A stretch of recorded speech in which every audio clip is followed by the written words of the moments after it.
আমরা মূলত ইনফার্টিলিটি নিয়ে সাফার করছিলাম।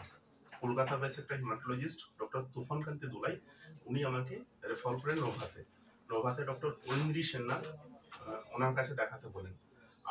আমি এবং ওয়াইফ মিলে ম্যাডামের কাছে এসে প্রথমত ম্যাডামের যে ফ্রি ডায়াগনস্টিক সেগুলো করেন এবং আমি প্রথমেই কনফিডেন্স লেভেলটা এমনটাই বেড়ে যায়, তাদের সমস্ত ইনফ্রাস্ট্রাকচার, সমস্ত স্টাফদের, বিশেষ করে ম্যাডামের বারবার মনিটরিং এগুলো করে আমি সত্যি কি বলবো, ভেরি প্লিজড। এবং সাথে সাথে আমরা যে একটা ভয় ছিল যে ইনফার্টিলিটি পেনফুল, হাইলি কস্ট, এটা মোটেই নয়, কিন্তু এটা সাধ্যের মধ্যে এবং যে কেউ এটা করতে পারবে। Thank you Nova. Aindri ma'am সত্যি কথা বলতে অত বড় মাপের ডাক্তার, এমন ভাবে মিশে যান উনি সমস্ত পেশেন্টের সঙ্গে, একদম ভেরি ক্লোজড।